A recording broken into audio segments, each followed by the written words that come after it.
Sanju Tamil audio novels சேனலுக்கு நேயர்களை வரவேற்கிறேன். ராவணனின் கவியலகை தொடர்ந்து கேட்குறவங்க உங்கள் லைக் அண்ட் கமெண்ட்டை கொடுத்து சேனலுக்கும் நாவலுக்கும் தொடர்ந்து சப்போர்ட் பண்ணுங்க. அத்தியாயம் 10. தென்னந்தோப்பின் குளிர்ந்த காற்றில் பாரியின் அந்த அதிரடியான செயல் கவிமலரின் தேகத்தையும் உயிரையும் ஒரு சேர அதிர வைத்திருந்தது. அவளது அதரங்களில் இறங்கிய இளநீரின் குளிர்ச்சியை விட அவனது அதரங்களின் ஸ்பரிசத்தால் உண்டான சிலிர்ப்புதான் அவள் நினைவுகளில் இன்னும் சிலிர்ப்பை ஏற்படுத்தி நங்கை இவளை சிவக்க வைக்கின்றது. அவனிடம் இருந்து மெல்ல விலகியவள் தன் முகத்தை நிமிர்த்தி அவனது விழிகளை பார்க்க துணிவில்லாமல் தன் பட்டுப்புடவையின் முந்தானையை இறுக்கமாக பற்றி கொண்டு தரையை பார்த்தபடி நின்றாள். அவளது கன்னங்கள் தக்காளி பழமாய் சிவந்திருக்க நெஞ்சம் இன்னும் படபடவென அடித்து கொண்டது. பாரிவேந்தன் அவளது தவிப்பை கண்டு தன் முகத்தில் எந்த ஒரு பாவனையையும் காட்டிக்கொள்ளாமல் விரைப்பாக தன் வண்டியின் அருகே சென்றான். அவனது இரும்பான மனதிற்குள்ளும் ஒரு மெல்லிய பூகம்பம் உருவானது உண்மைதான். ஆனால் அதை வெளிப்படுத்தாது மறைத்து கொண்டான் கல்வனிவன். வந்து வண்டியிலேறு, வீட்டுக்கு போனதும் வேலையா சாப்பிட்ற வழியை பாரு, இந்நேரம் எல்லாரும் வீட்டுக்கு போயிருப்பாங்க என்றான் அதே கரகரப்பான குரலில். அவனது இந்த பேச்சில் இப்போது பழைய கோபமோ கேலியோ எதுவும் இல்லை. கவிமலர் அவசரமாக வண்டியில் ஏறி அமர்ந்தாள். இம்முறை அவளது கைகள் வண்டியின் பின் கம்பியை பற்றுதலுக்கு தேடவில்லை. மாறாக அவனது சட்டையின் பின் பக்கத்தை லேசாக பற்றி கொண்டன.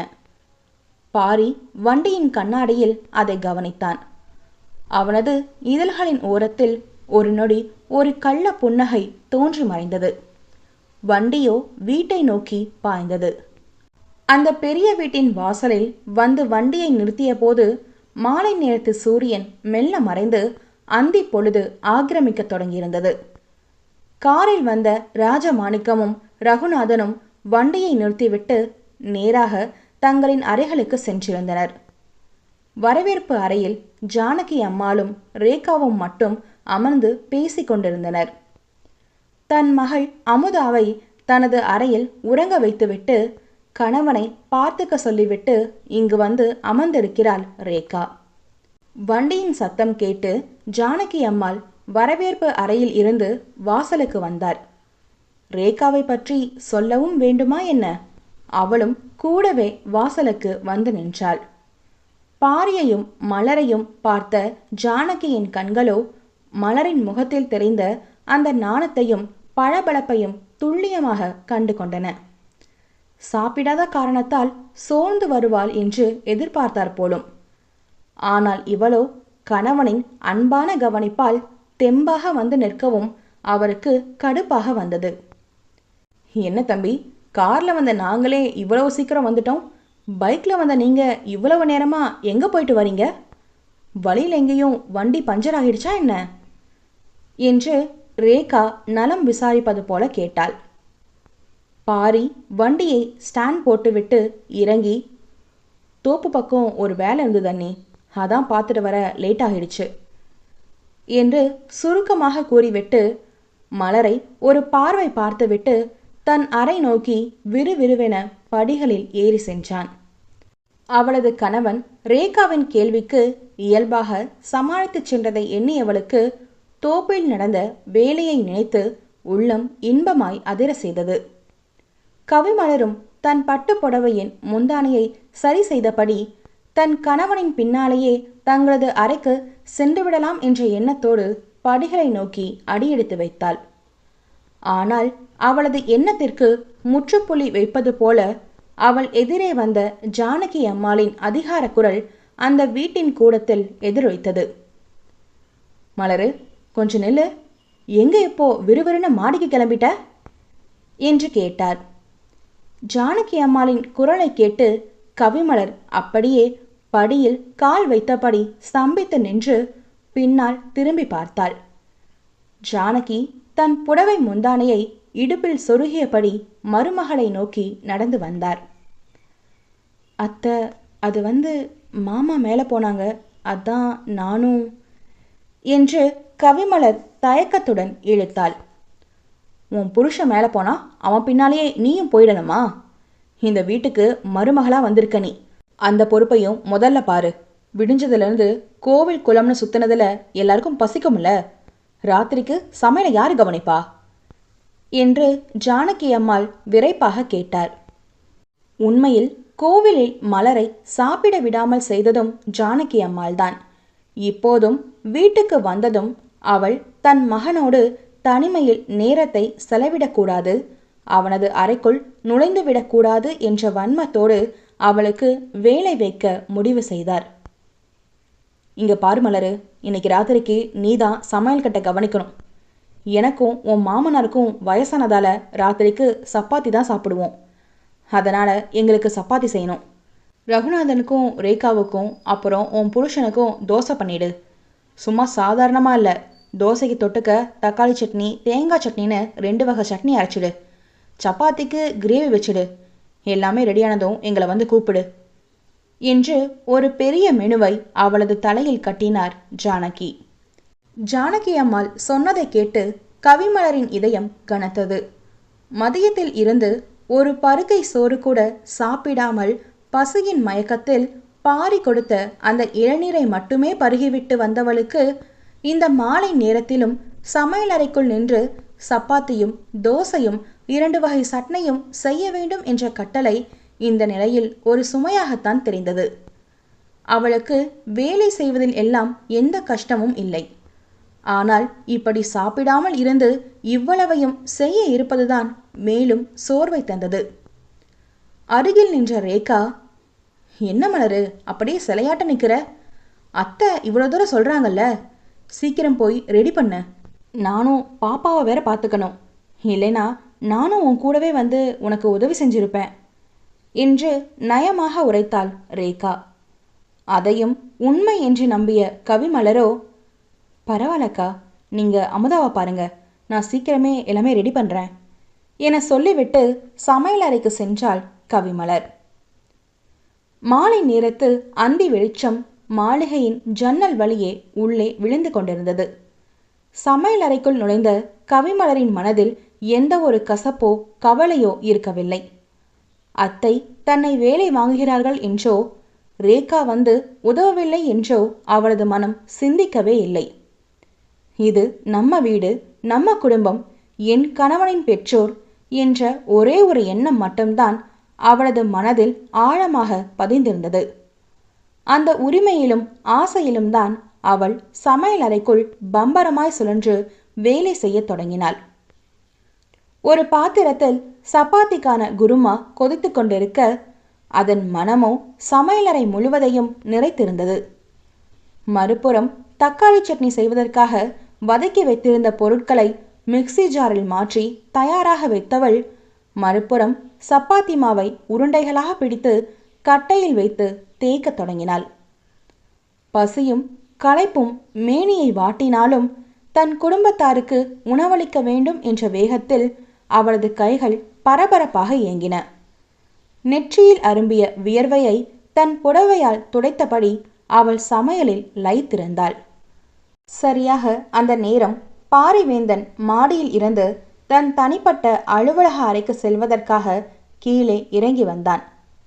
கையில் சில கோப்புகளை வைத்திருந்தவன் தற்செயலாக சமையலறை பக்கமாக தன் பார்வையை திருப்பினான்.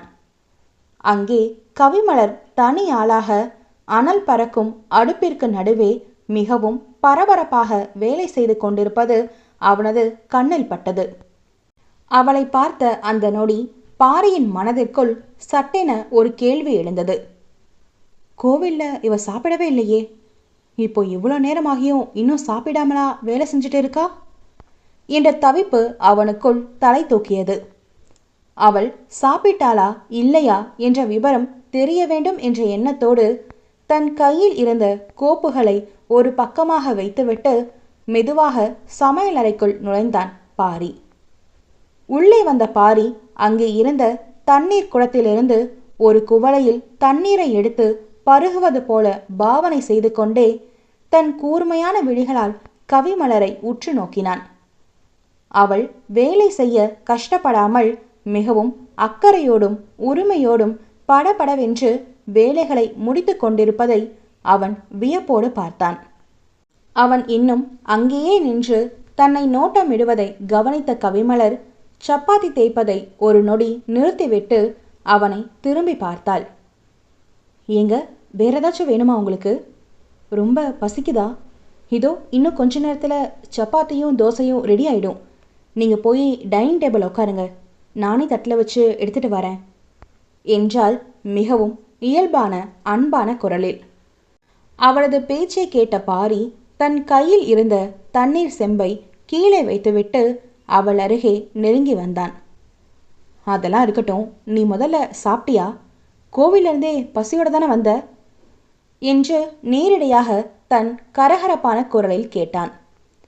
அவன் கேட்ட அந்த ஒரு வார்த்தையில் சப்பாத்தி தேய்த்து கொண்டிருந்த கவிமலரின் கைகள் அப்படியே டக்கென்று நடுவழியில் நின்றது. அவளது நெஞ்சுக்குள் ஒரு சின்ன அதிர்ச்சியும் இனம் புரியாத ஒரு திகைப்பும் ஏற்பட்டது. நம்ம பசியை பற்றி இவ்வளவு அக்கறையா கேட்கிறாரே என்று நினைத்தவள் சட்டென தன் உணர்வுகளை கட்டுப்படுத்தி கொண்டு மீண்டும் சப்பாத்தியை தேய்க்க தொடங்கினாள். அவளது அந்த ஒரு நொடி தடுமாற்றத்தையும் முகத்தில் தோன்றி மறைந்த அந்த அதிர்ச்சியையும் பாரி தன் துல்லியமான கண்களால் கவனித்து கொண்டுதான் இருந்தான். அவளோ நிலைமையை சமாளிக்கும் விதமாக, இல்லை மாமா, எல்லாரும் இப்போதானே வெளியே போயிட்டு வந்தோம், அதனால் வீட்டில் வேற சாப்பாடு எதுவும் இல்லை. இதோ இந்த சப்பாத்தியையும் தோசையும் செஞ்சு முடிச்சுட்டா அப்புறம் எல்லாரும் ஒன்றா உட்காந்து சாப்பிடலாம்னு தான் செஞ்சுட்டு இருக்கேன் என்று மழுப்பினாள். அவள் சொன்னதன் அர்த்தம் பாரிக்கு புரிந்தது.